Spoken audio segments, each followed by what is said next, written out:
Broadcasting live from the Business RadioX studios in Phoenix, Arizona, it's time for Phoenix Business Radio, spotlighting the city's best businesses and the people who lead them. Welcome to Cultivating Collaboration at Advantage. My name is Sean. I'm the founder of Advantage, and I have Mark Jamnick, my buddy, joining us today remotely. Mark, where are you joining us from? Hello, Sean. I am joining you, even though it doesn't look like it from the video that I have here. I'm joining you from Tahoe, Lake Tahoe. Oh my gosh, is this beautiful up here? Oh my God, that's I'm a little bit jealous. So you've been share with us a little bit what you've been up to in the last few weeks. You're on a life or van life journey, right? I joined the van life, yes. So last time I was in the studio because I was coming back, I had to pick up a couple things. I actually had to pick up my license plate because I picked up a new Sprinter and needed to have a license plate. So came back, we had the show, and yeah, for the last couple weeks, I've been from Carlsbad to Santa Barbara and now Lake Tahoe. So it has just been incredible. Beyond my expectations. I mean, not, and I also want to say this too. It's not without the challenges, right? Like 2 hours, I spent 2 hours looking for a place for me to be able to safely camp. And so, you know, that's all the stuff that doesn't necessarily always get communicated about all the backs and forths. And you know, I went here and then I had to drive back and then I had to go back here. And this person said it was, I could park over there, but I couldn't. So anyhow, it's been absolutely amazing. And I'm loving van life. It's incredible. It sounds like an awesome experience. And yeah, that's part of it is you trying to figure things out and learn and make your van, you bought this Sprinter that's completely stripped out. And the project is you're going to build it out and you're going to share that on social media. We're going to follow you on YouTube, on Instagram. And yes. I've been seeing the places you go on Instagram, so they're beautiful. I mean, it's just it's great to follow you and live through your journey vicariously and enjoy the nice weather you're in right now. Oh my gosh, yeah, I have a sweater on. It's 65, so wow. Yeah, a little different than Phoenix right now. So yes, I Instagram Mark Jamnick, MARK JAMNIK. I know that'll be in the show notes as well.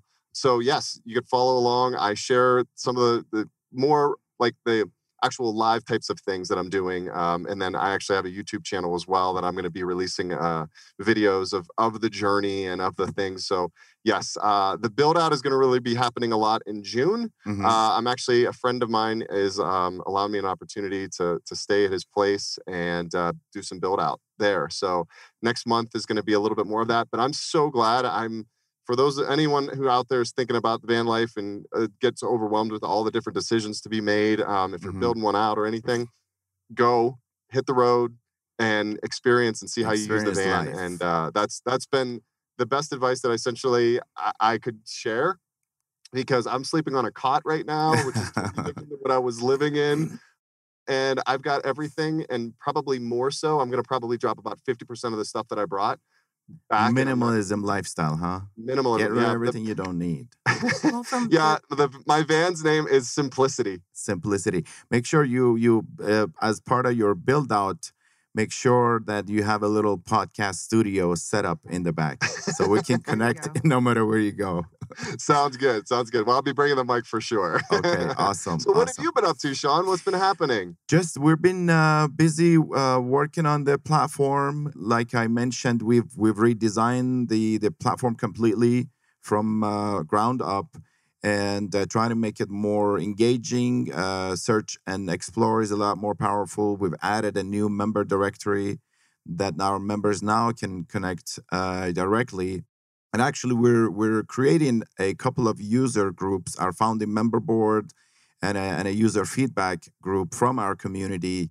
All of that is trying to, again, build something that people use and to iterate on our product and find out, you know, the ways that people use it versus the ways we think they should use it, and kind of build those into the system. As we've been doing, you know, this entire process, we've learned every day. We learn from our members, the people in our community.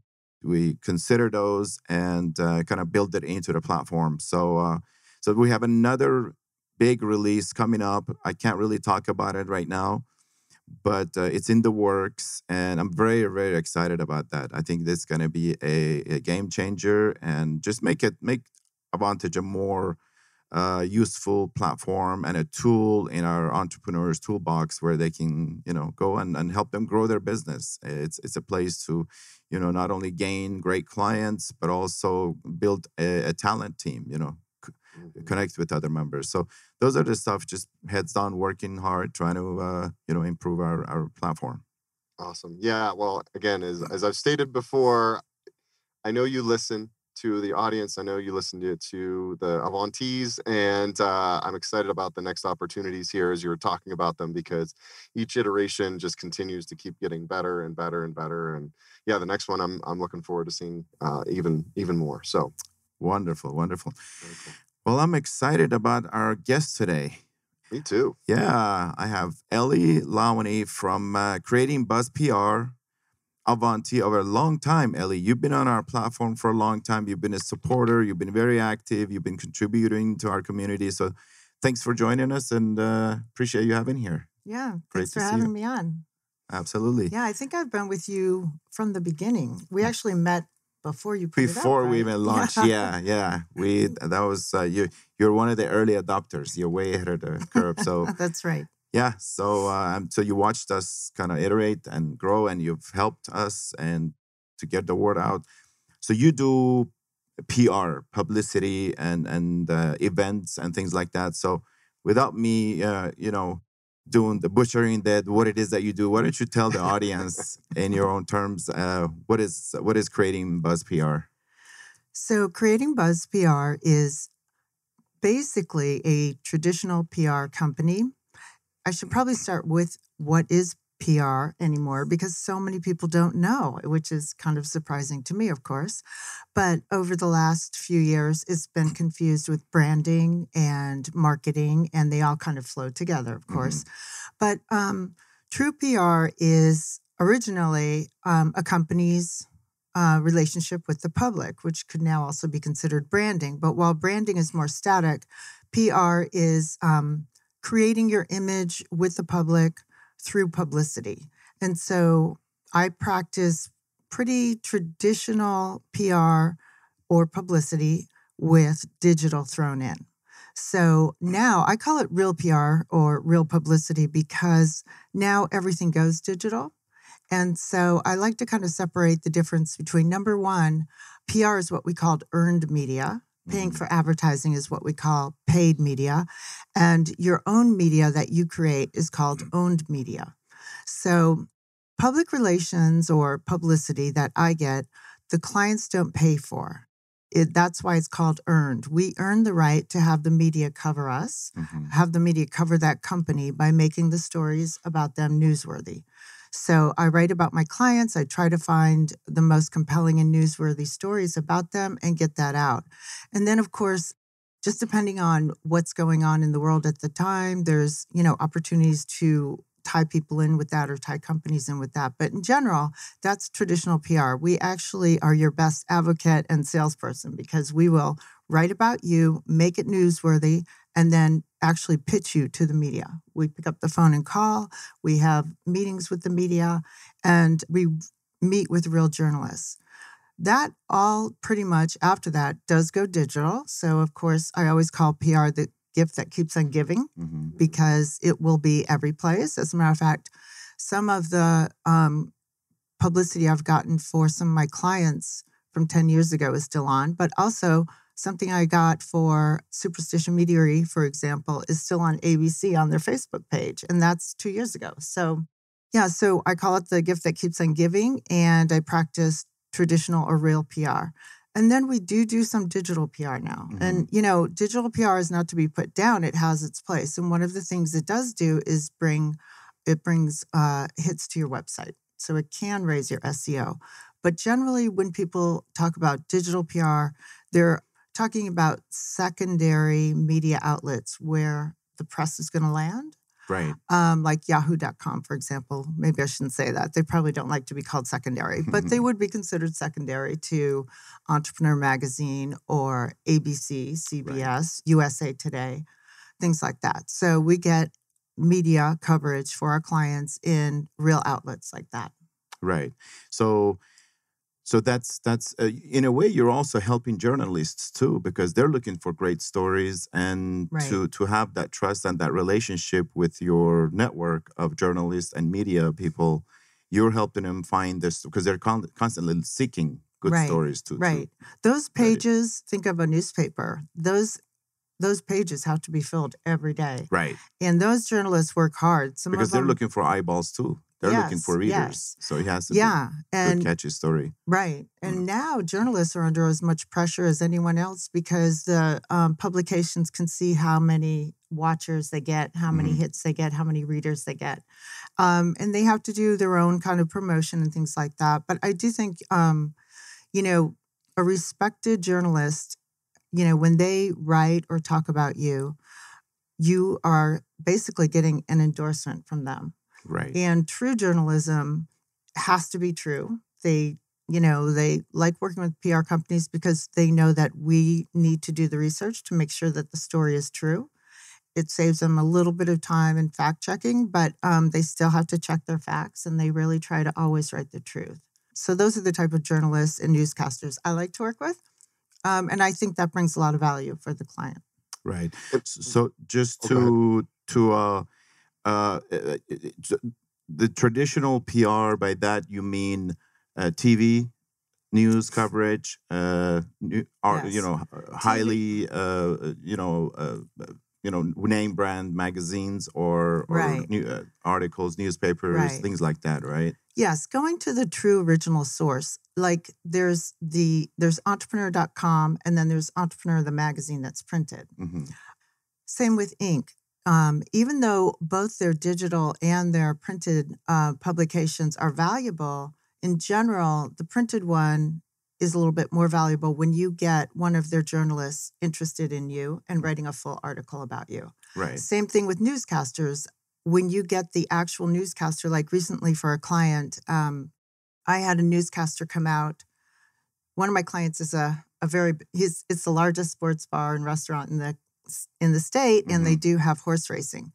So with this whole new sports betting thing that came up, CBS just jumped on that, came out and interviewed them, and then came out again just before Derby Day. Awesome. So, and a lot of that is because, we're constantly reaching out to them, letting them know what's going on with the client, so that that client is in the back of their mind when they have something come up. We do not pay for that time. They come out because it's a newsworthy story. Yeah, and so you just mentioned something really, really important there, and in terms of your client, right? When would a client want to hire a publicity pro like yourself? You just mentioned that there's this new bar and all of these things that they're in, and how it's connecting with everything opening back up. When would a good time be for a client to hire you? It's funny that you mentioned new, because that would be the first thing I'd think of. But that client has been open 14 years. And because of the media I got him with CBS, it was the best Derby Day they ever had. So, yeah, it just depends. Like I think with that particular client, he was putting his money in advertising, but he had been doing that for so long, it was kind of just fizzling. And he's an interesting person. He used to be a pro baseball player. Then he was a professional. He was a very highly rated coach. And then he was a pro. He was a coach also for darts, which you'd never think of. But he's often rated the best dart hall and billiards hall in the country. It's a 30,000 square foot place with 44 diamond tables. So now I'm doing a little ad for him. But so you can never tell. I would say definitely when a company is new, that's when they need PR, because PR gives you credibility and it sets your reputation the way you want it before someone else talks about you. And it puts you on the map. It puts you out there, it gets you noticed, and it can make you famous. Then you would pay for advertising just to be reminded. So, for example, everyone knows who Mercedes is, but they still pay for advertising because it's beautiful and they can afford it, to remind you that they're there. But when they come out with a new car, they might do PR. And oftentimes, a company that can afford it will do both. And so you can always, PR stunts are always fun to do. They can always do something they might do something with charity and have the Mercedes, part of a charity drive, things like that. Not that they're a client, but they just come to mind. So definitely when a company first starts or a person wants to put their name on the map, they want to change careers, they want to become an influencer, they want to, whatever your next step is, or if you want to be noticed or get a name for yourself, that's the time to get PR. How did you get started in it?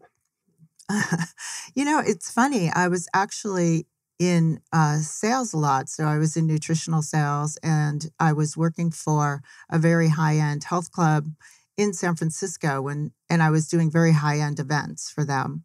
Someone asked me to join their firm. And so I kind of originally came in for events, but I've always been a writer since I was a little kid. And I went to UCLA Screenwriters Extension, and pretty soon I was writing the press releases too. So that's kind of what it's about, is finding the interesting story, making it newsworthy, and getting it out to the media. And throwing events is always fun too. Yeah, speaking of, so you also combine both of them together, PR and events. And how does that work, or what do you do? What part of, what does that look like on the type of services that you offer? Well, again, for a new company, having a grand opening, having a soft opening. Often, if you have a brick and mortar location, one of the best things you can do is throw events. Right. I call what I do business building events, because at the end of the day, there's a big difference between just throwing a party and having everyone come and eat and drink, and throwing an intentional event to build business. So over the years, I've created a pretty specific plan for an event that actually brings awareness, also reaching out to the media, because grand openings and things like that, that's always a good reason to reach out, but also having a specific flow to the event. I feel like throwing an event is like making a movie. You're taking those people on an emotional journey from the time they walk in. Right. So it's important to plan every aspect of it for the benefit of the company, whatever that, goal is. Right. And then you invite the media, so they'll show Yes. up, they cover you Always. as part of the publicity. And that kind of, again, it's one of those things, the gift that keeps on giving, because it'll stay out there. Now, if someone was interested or ask you, what's the ROI, what's the return on investment on PR? Because they track that when it comes to other forms, channels of marketing. What would you say the return is on PR? Everyone's different. It really depends on how hard your PR firm works for you, or your PR person. I work really hard for my clients. I run pretty lean, so I never take on too many clients. And I really believe in finding the interesting story in everyone, because everyone does have a story. So, I hear complaints. Some people hire big firms and just get lost in the shuffle and don't get that much.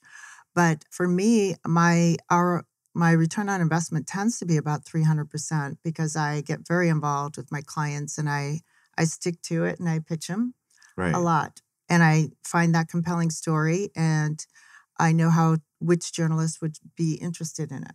Right. Not everyone's going to be interested in everything. Sure. And that's the key. You run that little custom boutique type shop where who's interested in what story, and it's a great skill to have. And being able to tell the right story.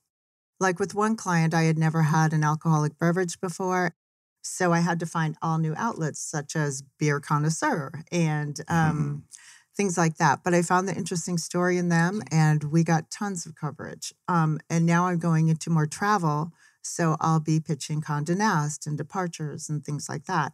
So each client is different, but as they say with screenwriting in Hollywood, the cream rises to the top. And that's having a good story and doing your homework to find the right journalist.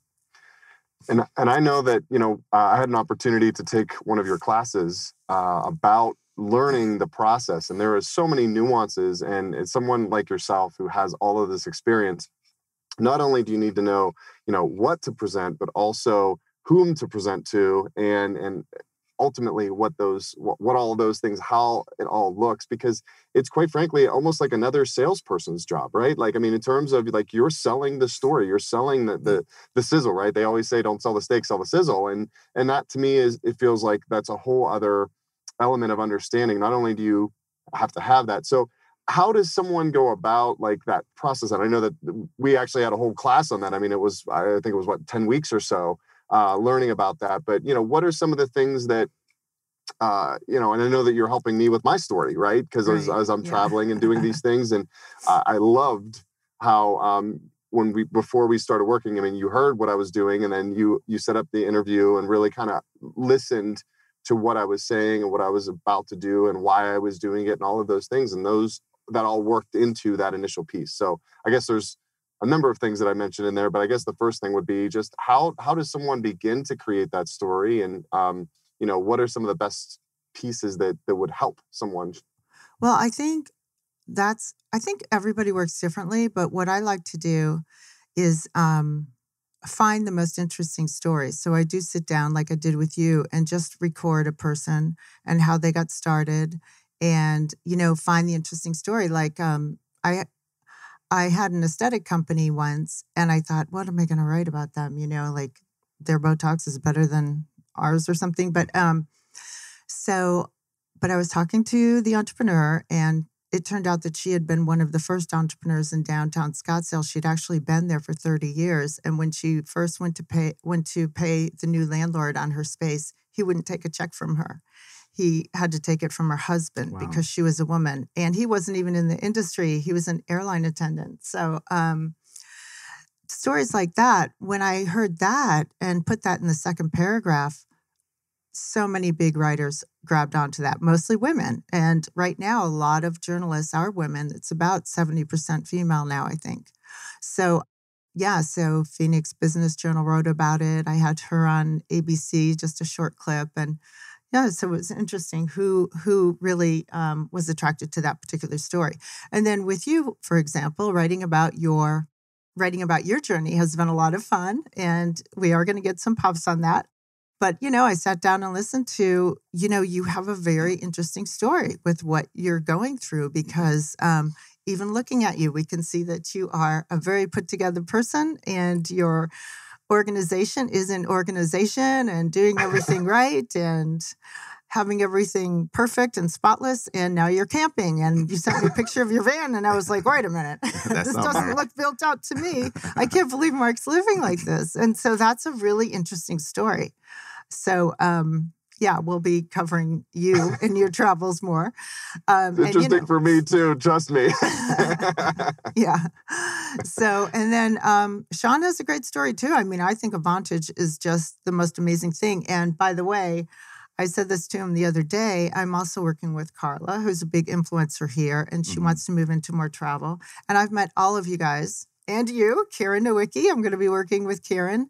I've met all of you through Avantage. So it's been just really good for me. I moved here 4 years ago 5 now. And it's such a spread out place. So sometimes it's hard to stay in touch with people and find new friends that become good friends and coworkers when you have your own company and you're an entrepreneur.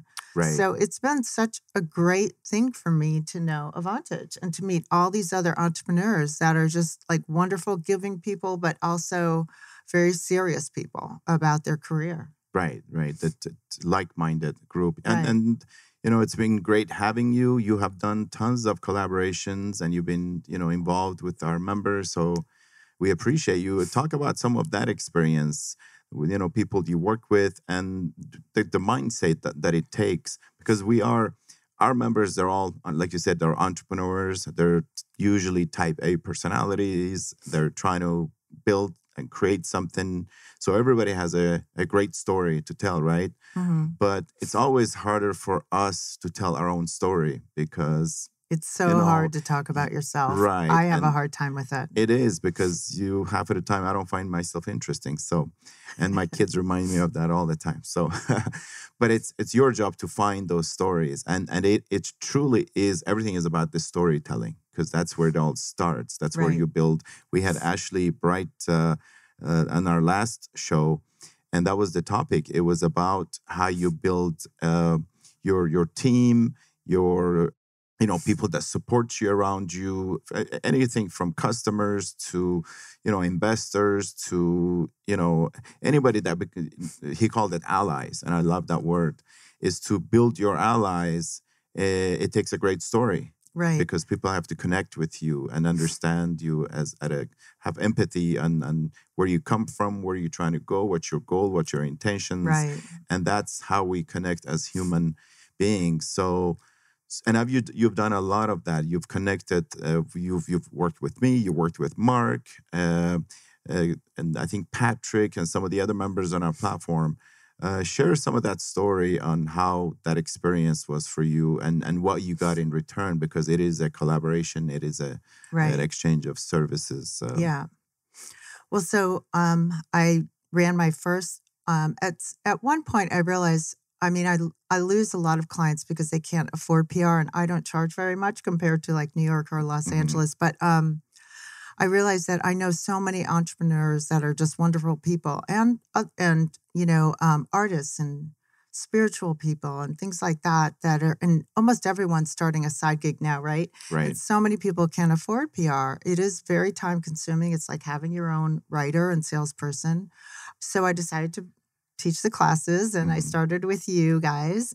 It was interesting to me because, like you said, I've been writing stories my whole life, even before I got into PR. And I wrote stories, of course, when I was in script writing in LA. That's all a story. And it's, the story arch. And a press release, in a way, is like a mini story, because you have to get the journalist's attention right away with who, what, why is this important to my audience? That's what the journalist is looking at. How does this tie in with my readers or my listeners?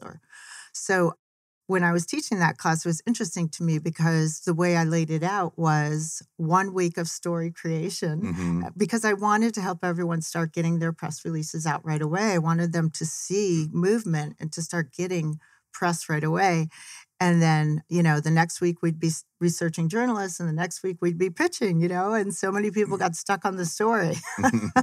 A month later, I was like, wait, why can't you write your story? It's hard.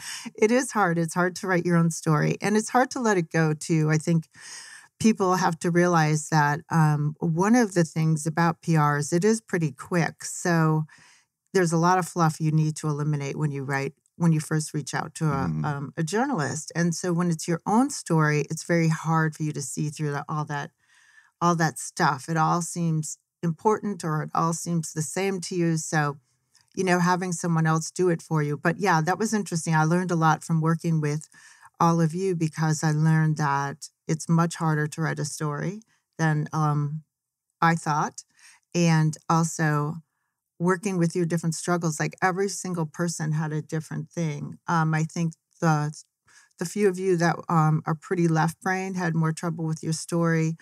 Carla is just so overwhelmed all the time with work. I think she sleeps 4 hours a night. And she's an engineer too, civil engineer. So she is left-brained. Now she's full-time influencer, yeah. So Carla's the polymath mom, and we'll be working together with traveling too. So I'll talk to you about that, Mark. But so she was a little different. She never actually finished hers, but she got a lot from it as far as the idea and the flow. And she has recently sent me something about her, and it was, to the point, and it was good. Right. So everybody's different. I think, it's funny because I have been writing stories forever, and right now, it's very trendy that everything's about your story. And I think that's because people are much more conscious of the brand that they go with, the company they go with. They want to know that a company is true to heart and has a mission, and that it aligns with them. And it's a different turn than even 10 years ago. Right. And that, talking about that course, that was actually really an interesting experiment that you've been talking about, wanting to launch a sort of a crash course, DIY, to train entrepreneurs how to run your own PR. And you've been talking about launching this course, and then you finally launched it on our platform. Right. And you signed up, I don't know how many, but you had quite a nice reception, and you launched it.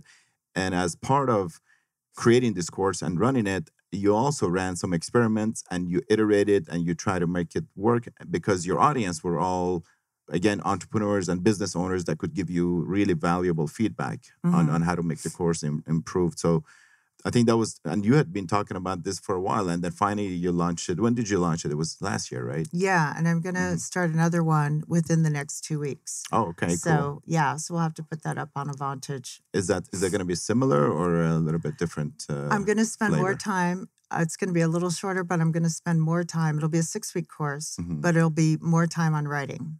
Okay. And then yes. if people need help with writing, then I'm going to offer, an hour here, an hour there that people can either pay extra for or that's kind of one of the things we're going through right now is the time. I think it will be shorter, what the financing will be. And I think the subjects will be about the same, though. I think we'll start with writing the story, but I'd like to be more specific with, and you guys kind of help me with that a little bit, with the layout of a press release, because I'm so used to writing a press release. I know what the opening line should be. I know what the second paragraph should be. Right. I know what to put in the body, how to close it, done.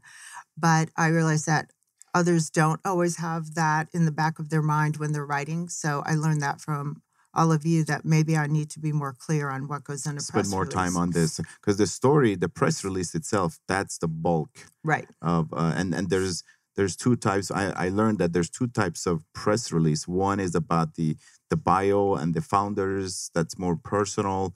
And then one is about the company and the mission and all that. So there's always two that every founder needs to have in their toolbox. But yeah, I think spending more time on the storytelling and how to create the press release, an efficient, to the point, interesting, catchy press release is the key. But then you covered the whole gamut, Right, because there's more ways to reach out than a press release. There's also, for example, if you're having an event, that's a media alert. And then if you have an opinion, op-eds are a great way to reach out too. If you have an opinion and you're not being nasty or offending anyone, that's a great way to get something about you out to the media and show your mission statement and, what your cares are. And then, there's quite a few ways to reach out. And then there's just a plain pitch. You can pick up the phone and pitch the media, but you better know what you're talking about and you better be to the point and you better be reaching the right person. So, It's very, very formulaic. Like what I really appreciated about your class was it was very formulaic in the sense of here's, like Sean just mentioned, here's a release with your bio about you. Here's a bio about your company. And you really walk through what you do in paragraph 1. Like after your headline, what do you do in paragraph 1? What do you do in paragraph 2? Where do you include a quote? And so on and so forth, because they're used to receiving things from a publicity professional like yourself. And so if you are going to do this on your own, it is really important to understand that. So, it was funny because, and I'm just going to give a quick little mini commercial for Advantage as well, because the fact of like what you're saying, you just said, we kind of helped you craft and adjust this class a little bit in the sense that this is really how I feel like Advantage has helped my business grow as well over the year. I started offering up this mind mapping system, this mind mapping process.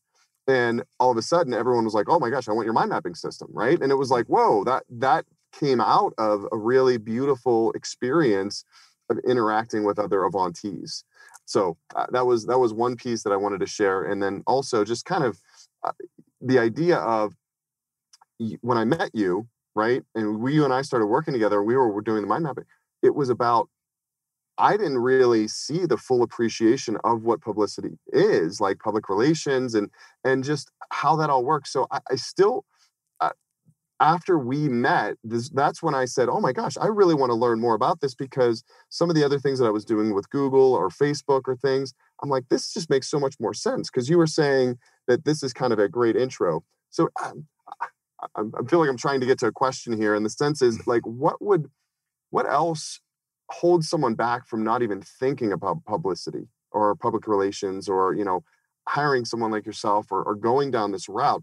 Because it seems like a really powerful tool for you to be able to share your story, navigate the story in a way that people can really connect to. So I don't know if there's something in particular that you feel like holds someone back from wanting to even see that this is valuable to them. Yeah, I think a big part of it is that things have gotten so scattered since digital marketing came out. There's so many avenues, digital marketing and social media, that so many people feel that they should be putting all their time and money into social media. And for me personally, I think, and again, writing is easy for me. I think, well, you're going to spend all this time and money to get little increments of movement, possibly in, in SEO or Google, when one good PR piece can just catapult you past all that. So I think what's happened is PR has just been buried. And, 10 or 15 years ago, there was just advertising and PR and emails or mailers, which is coming back, I guess. But and now there's all the different social media avenues, and even those are becoming kind of one-offs where a person wants to put more time into Facebook than Instagram. This is the market for Pinterest. This is the market for TikTok. This is the market for Facebook. So it becomes very scattering. And I think that the first thing people think of when they start a business is, okay, I need SEO and I need digital marketing. And then they do that for a long time and spend a lot of money. And they probably have a nice website and they do get some movement. But unless you have a lot of money to throw at Google ads or Facebook ads, it can actually be more beneficial to just go with a publicist. And then, all of that goes on social anyway. But it gives you credibility. I really feel like publicity launches and the rest kind of keeps carrying that.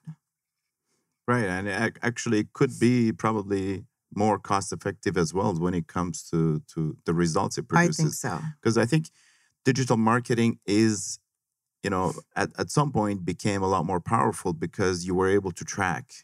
Where previous to that, advertising dollars and marketing, it wasn't as trackable in regular media.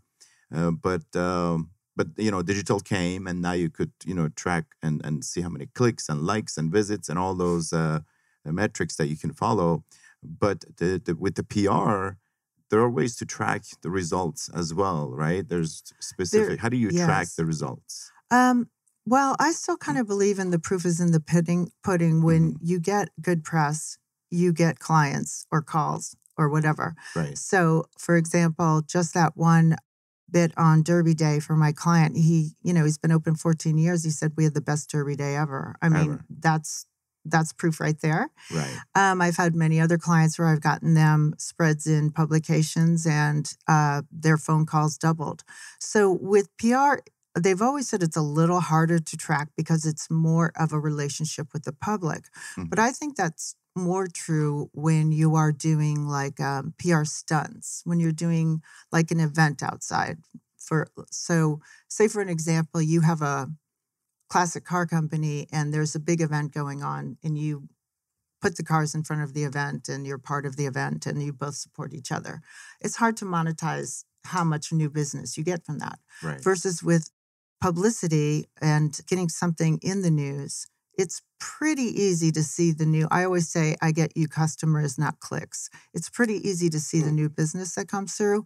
But now there are tracking. There are quite a few companies in PR that will track all of your placements because oftentimes I won't even know that I got a placement for a client in a publication, especially if it's a national publication. Right. I won't even know that that placement happened. So there are quite a few companies now. There are quite a few apps and companies that will track your PR placement. So it's still trackable. Yeah, they At can least the find it digital any version of place. it, right. Yeah. Cool.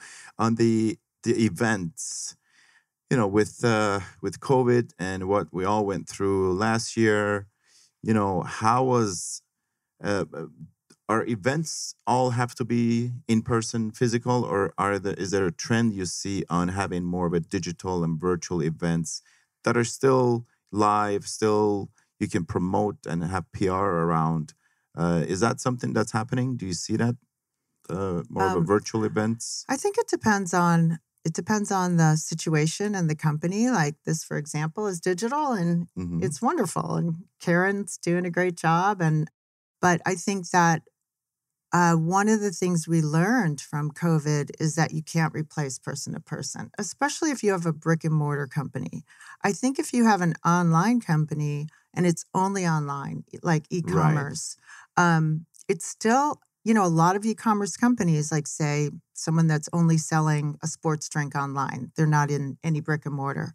They're still oftentimes going to do events. They do live events. Yes. Right. But so it really depends on the product. It depends on the company. But I do believe, if you remember the beginning, everybody was jumping on Zoom. Everybody was happy to have 5 Zoom meetings a day. Mm-hmm. And now we're just Zoomed out. It's just like, please, can I just do a phone call or do a person-to-person meeting? So I think with certain things, like I think for your company, for example, even though so many people have an online business, they would be so happy to meet in person. And we are going to do that event one of these days. We will have in-person events. But also we do product launches, where we have new releases, new types of announcements. Those are prime for PR also, right? If you have certain live events online and you're announcing, and not just us, I'm talking anyone who has a digital, kind of a digital-based type of business, you could still help them get PR coverage. Absolutely, To get them on that. You can still be on the news, get coverage, and, people will visit your event live digitally. Which, right. It doesn't really matter whether it's an online company or it's a brick and mortar company. PR always helps. Right. With the events, I think, like an online company can still do events, especially if they have a consumer product or they want to get their mission statement out. They want to be known for the good that they do. Then, of course, being part of charity events is very important. But I've always loved events. I just always have. So we miss events. Yes. Yeah. And there's a lot to be said for meeting someone. I think you can meet someone online 5 to 10 times, but if you meet them once and you click, you're always going to remember them and you're going to want to work with them. Absolutely.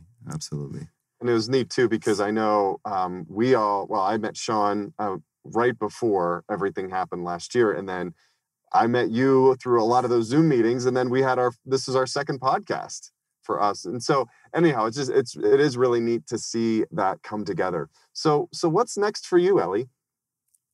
Oh, big question there, loaded question.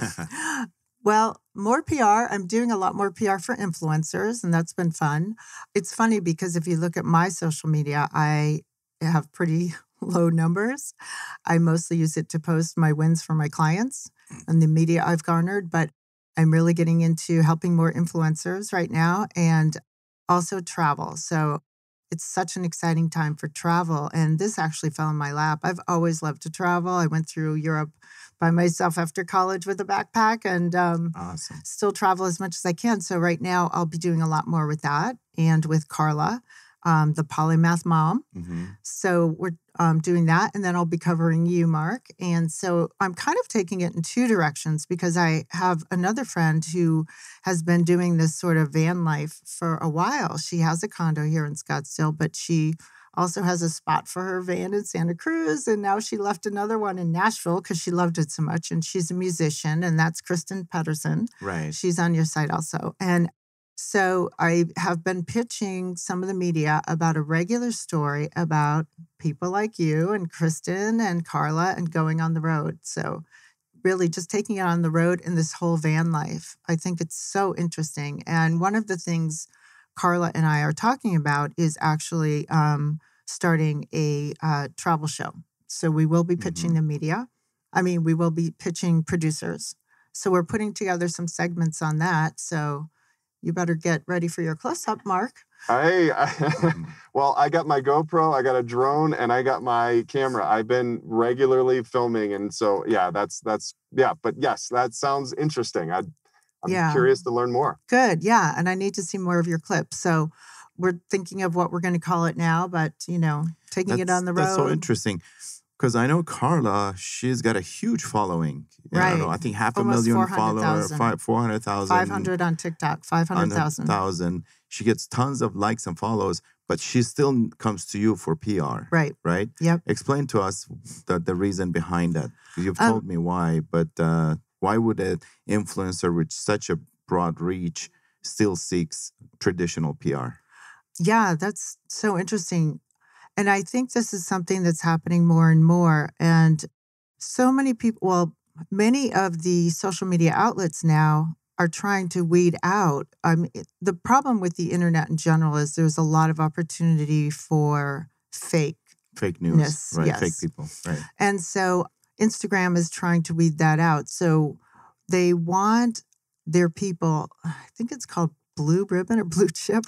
They're check verified button. Verified, right? Yeah, whatever. We have that too. Yes. We call ours is green, but yeah, it's basically they're verifying that you're legit. You are who you say you are. Yes. Right. And so see how much I know about the whole influencer world, but I'm learning a lot. And she came to me for PR because she wants to go to the next level. And even though she has almost 400,000 followers, and she has good engagement too. Very high. She needs real PR to be shown that she's in other places other than just Instagram and TikTok. And that's how they issue you that verified badge. Yes, to show that you are a real person and worthy of real media, basically. And I think that's the key with traditional PR. And Twitter just did that too. Oh, did it? Twitter now, they had stopped giving out those, theirs is blue check verified. I think they stopped it a few years ago when there was some sort of incident. And they just announced that they're going to resume, but it's only going to be on very specific types of people that are public figures and maybe that type have following, and they're either politicians or academics or very specific categories. Those are the only ones they're going to issue it to. And I'm sure for the for Instagram and Facebook, it's hard for them to weed out who truly is a human being with a real following, even though, because we all hear about people buying followers when they first start. And so things are going to go in this direction. I think right now I'm really feeling that things are going back to traditional PR because I am getting more and more people coming to me for traditional PR because the internet is inundated with fake news. Right. So traditional PR, in a way, it's that the vetting that happens because they're checked by real journalists. Right. They're verified. Yes. A real journalist with a respected journalist writes about them. It's giving them extra credibility, of course. It's giving them real credibility. It goes very far to have a true journalist endorse you, basically. Absolutely. No, there's I think more valuable than ever. So it's great time to reach out to you. How do people get a hold of you, Ellie? Tell us your ways. I know you're on Advantage, and we'll give out at the end. But what other methods can people that are interested to work with you? How can they reach out to you? They can reach me on my website. So that is creatingbuzz, BUZZPR.com. They can also email me, Elizabeth at creatingbuzzpr.com. I don't know, should I put my cell phone on? I don't know. You're my publicist. You it's tell on her your that's site. a wise thing to do. Yeah, so they can find me through Advantage, Advantage.com, and my website, or they can email me. And do you want to do a little mini commercial? I know you have this new class coming out, so it's going to be coming up in 2 weeks. So we're talking at the end of May. Do you want to do a quick little? How long is that class going to be? Is it going to also be called Catapult Your Brand, or is that? Catapult Your Brand with Real PR. Short is Catapult Your Brand, and there is a page on my website for it, and it's called Catapult Your Brand. And it's going to be starting in 2 weeks. And basically, I will be teaching people how to be their own publicist. And even if they decide to hire a publicist, they will learn how to be a really good client and get excellent results with their publicist. But it is time consuming to be a PR pro. But if you're just writing about yourself, I think that it's very doable for many people that can't afford PR. And that's what I really, I have so many friends like all of you that are entrepreneurs, and to pay a PR company $3,000 a month or so isn't really realistic when they're first starting out, but that's when they really need PR. So, so it'll be a 6-week class, and I'll teach people how to write, how to reach out to journalists, how to research journalists that apply to them, how to write their compelling story and make it newsworthy, which is very important, the different ways to reach out to journalists. And hopefully by the end of it, they will have their press release or media alerts or pitches and have their media list and be ready to make themselves famous. I think this course and this skill set that you teach, it's essential for every founder, every entrepreneur, right? I think so too. Because we're constantly promoting, not only ourselves, but our company, our product, our services, our mission, whatever it is. So we're the number one, promoter of what we're trying to build, right? Right. So to have that skill and do it in an, nice, very clear, concise way, and be part of your intrinsic, because that you can take that and apply it to the copy that you write for your website or an email you write, or that whole keeping interesting, engaging style of writing, right, newsworthy. That's a skill set that anyone should have. So yes, and everything right now is about telling your story. But I think once again, it's hard to write about yourself, and it's hard to know what is newsworthy and how to make that, quick. Get down to who, what, where, and why is this important. And that could go for your customers or your, like you said, your internet content. Mm-hmm. It's creating that story and making it interesting. It's a skill set that's definitely constantly need to improve. Great. Yeah. I mean, with the quick kudos I'll say is, as we went through that class, I learned a lot, as we've talked about this, from a skill, and I'm always very curious to learn all new sorts of new skill sets. And it's one other thing that I can think about. And ultimately, at the end of that, I said, you know what? I realized that there's a lot to this. Will you help me? So, I was able to, hand off some of these things. And obviously, there was some other changes that were happening in my life, selling my car and my home and everything. And, again, I appreciated your approach to it because of the fact that you heard what I do, because we've worked together, and then also you had an opportunity to see how and what differentiates this story from someone else. I was talking to someone the other day, and she was just saying about, because I'm working right while I'm doing this, I'm basically putting myself to the test. Like I talk about organization and time creation, I'm putting myself to the test. And I want to say thank you for being able to hear, listen, and then take that and apply it. Because I know that we're going one way, and then we're maybe going to make some shifts, and it's all that meandering process. So, my invitation for anyone is to, one, check out the class, see how that works, see what you would even need to ask a publicist. Right. And then if you decide to go with that, obviously, Ellie can definitely help you with that. Is amazing. That's something you want to and go you're with. right. Thanks so much. Yeah. That class made you a better client for her too, because you had gone through the process of thinking about your story and what it involves. So I think it's a 101 for the founders, Right. Yeah. And you know what? One of the things that I love about PR, and I think is just beautiful, is it's called newsjacking. But sometimes, just like with Mark, we decided to write this before the Oscars came out. And of course, an Oscar winner was Nomadland. And then we're already writing about Mark going on the road and taking his condo and selling his car and putting everything in that van, which, by the way, it doesn't look like you got much done in there.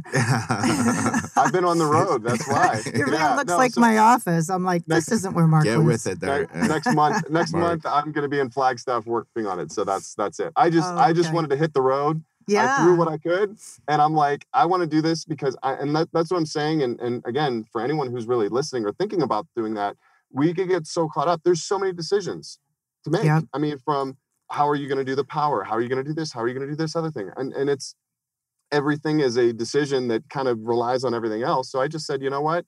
Let me actually go out there. Let me experience what it's like. I've got what I need. I now have learned a lot over this last month being on the road.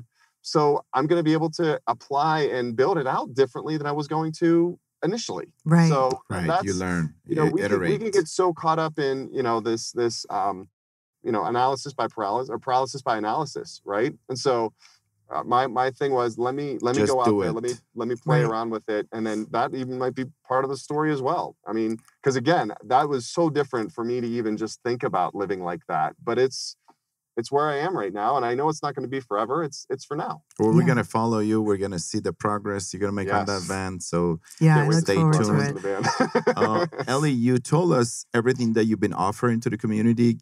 Maybe the last 30 seconds, also say what you were able to get back, what other services people helped you with. How did you get Yeah, no, Avantage has been amazing. Besides meeting a lot of wonderful people that are Right. like-minded entrepreneurs, I have used Megan for social media. I've She's great. found a social media person. I've found internet person. Mark has helped me with organization, and he's been really helpful even with, you know, showing me things about his website that I want to do. So having that web person, knowing that I have those people, like even creating this class, you know, you have a few people on there that can make classes and make videos Right. and edit. And so right now we're looking for videographers, editors. So I'll go to Avantage first, of course. I found Kristen, who did my photos and some Mhm. videos. So pretty much everything I do in business right now, I go to Avantage first. And I'm sorry, go ahead. I think I'm going to have my breaks done through Avantage. Your breaks done. Awesome. And that's the essence we're kind of honing into is, as a business, when you try to grow, you need marketing help, you need tech help with your technology, with everything. You need content, which means, you know, anything from copywriting, blogging to Mhm. press releases. And then, operational help, like to scale your business, you need bookkeepers and attorneys and virtual assistants. So those are the 4 areas that we're actually focusing in to help our entrepreneurs. But this was fantastic. Thank you so much for Yeah, coming in. thank you. Yeah, this was a great session. It was Mark, good to see everybody again. great to see everyone. And I'll be working with Karen. Thank you so much. And kudos to Karen. Thank you for hosting us. This is always a pleasure. We're going to have her actually as a host soon, as a guest soon on one of our shows. I'm looking forward to that session with Karen. She's turning the mics around, huh? Yes, Look at that. yes. I asked her and she said yes. So we're going to have her. We're going Love to it. turn tables. Again, there's a very interesting story there, much more than just the business face. Absolutely. Absolutely. That's awesome. Mark, any last words? Where are you going next? I just decided I'm going week by week, literally. Okay. So, and actually day by day, even kind of from where I'm staying inside of where I'm at. So I'm going to stay in Tahoe for another week because I just love it so much. I'm like, oh my gosh, how can I live here? Then I am actually headed back to Flagstaff, and that's when I'm going to be working on the van. So what I'm learning kind of on the road right now, I'm going to take and then, work on building out everything. So Awesome. Build out other things, not everything, because that's going to be a process. But yeah, that's it. So Ellie, thank you so much for joining, and thanks for what you do. Appreciate it. And it was exciting to talk and learn more about where you're at right now and where you're going. So yeah, looking forward to talking with you more and obviously working together as well. So wonderful. Thank you. Great thank to you, have Sean. you all, and we'll see you next time.